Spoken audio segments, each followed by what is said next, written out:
The Adventures of Huckleberry Finn by Mark Twain. Chapter 27. I crept to their doors and listened. They was snoring. So I tiptoed along and got downstairs all right. There warn't a sound anywheres. I peeped through a crack of the dining-room door and see the men that was watching the corpse all sound asleep on their chairs. The door was open into the parlor where the corpse was layin', and there was a candle in both rooms. I passed along, and the parlor door was open, but I see there wa'n't nobody in there but the remains of Peter, so I shoved on by. But the front door was locked, and the key wasn't there. Just then I heard somebody comin' down the stairs back behind me. I run in the parlor and took a swift look around, and the only place I see to hide the bag was in the coffin. The lid was shoved along about a foot, showing the dead man's face down in there, with a wet cloth over it and his shroud on. I tucked the money bag in under the lid, just down beyond where his hands was crossed, which made me creep, they was so cold, and then I run back across the room and in behind the door. The person comin' was Mary Jane. She went to the coffin very soft, and kneeled down and looked in. Then she put up her handkerchief, and I see she begun to cry, though I couldn't hear her and her back was to me. I slid out, and as I passed the dining room I thought I'd make sure them watchers hadn't seen me, so I looked through the crack, and everything was all right. They hadn't stirred.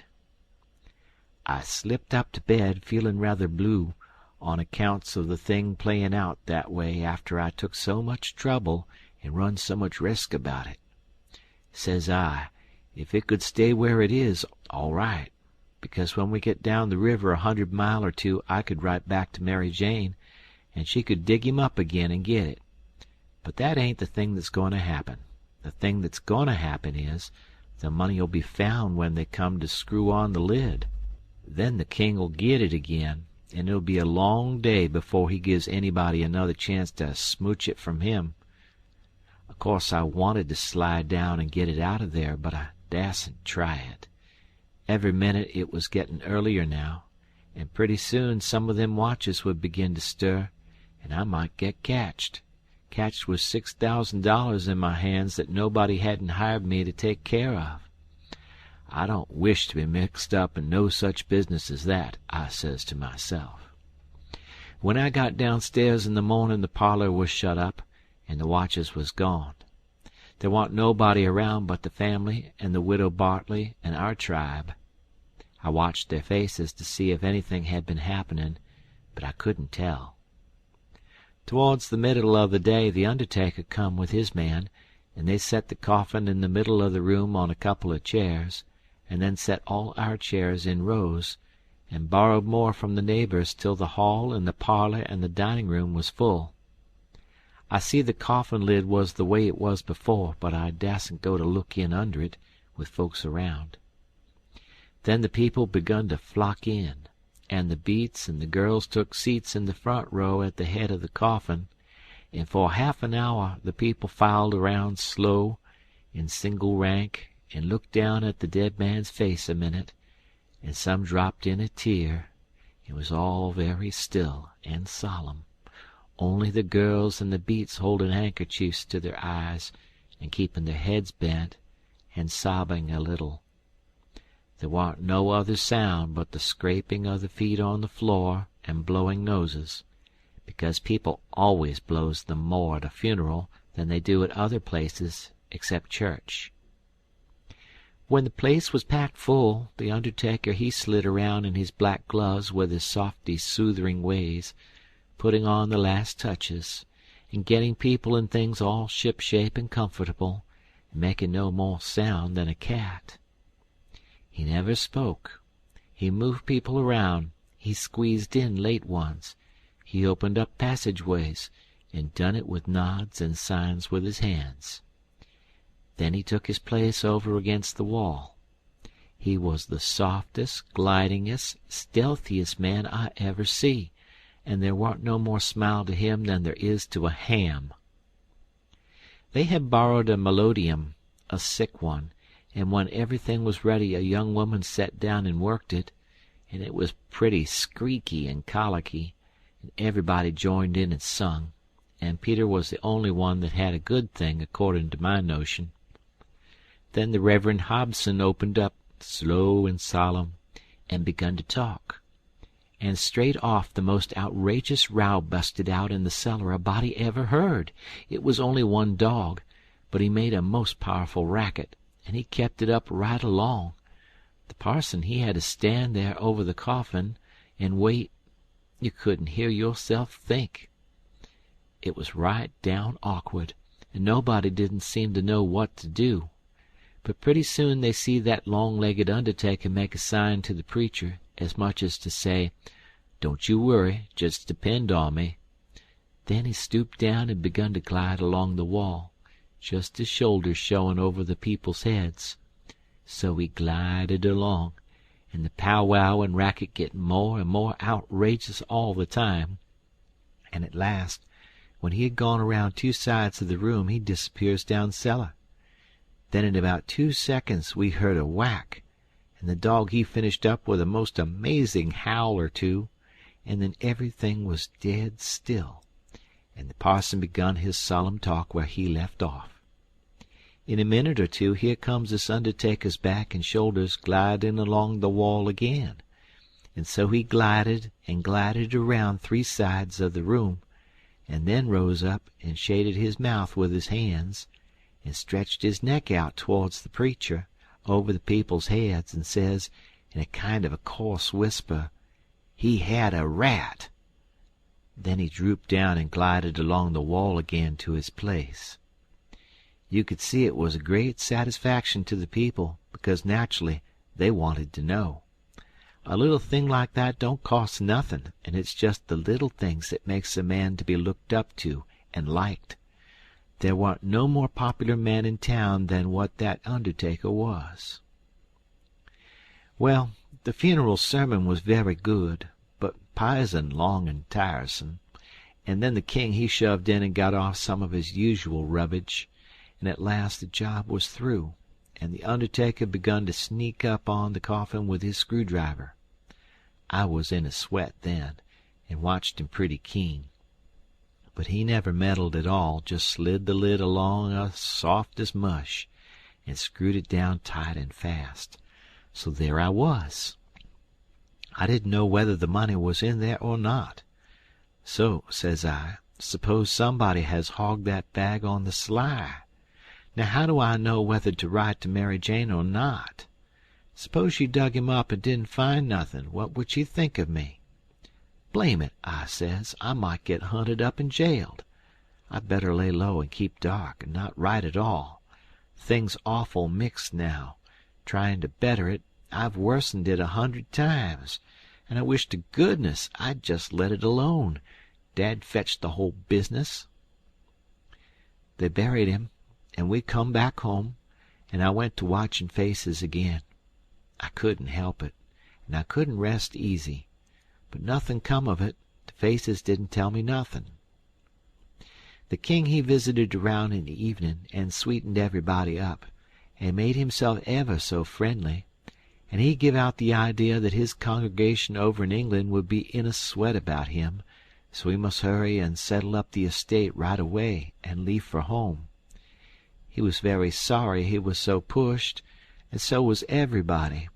They wished he could stay longer, but they said they could see it couldn't be done. And he said of course him and William would take the girls home with them, and that pleased everybody too, because then the girls would be well fixed and amongst their own relations. And it pleased the girls too, tickled them so they clean forgot they ever had a trouble in the world, and told him to sell out as quick as he wanted to. They will be ready. Them poor things was that glad and happy it made my heart ache to see them getting fooled and lied to so, but I didn't see no safe way for me to chip in and change the general tune. Well, blamed if the king didn't build the house and the niggers and all the property for auction straight off, sailed 2 days after the funeral, but anybody could buy private beforehand if they wanted to. So the next day after the funeral, along about noontime, the girl's joy got the first jolt. A couple of nigger traders come along, and the king sold them the niggers reasonable, for 3-day drafts, as they called it, and away they went, the two sons up the river to Memphis, and their mother down the river to Orleans. I thought them poor girls and them niggers would break their hearts for grief.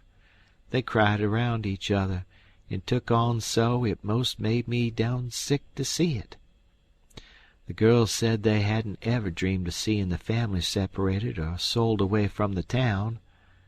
I can't ever get it out of my memory, the sight of them poor miserable girls and niggers hanging around each other's necks and crying, and I reckon I couldn't have stood it at all, but would have had to bust out and tell on our gang if I hadn't knowed the sale warn't no account and the niggers would be back home in a week or two.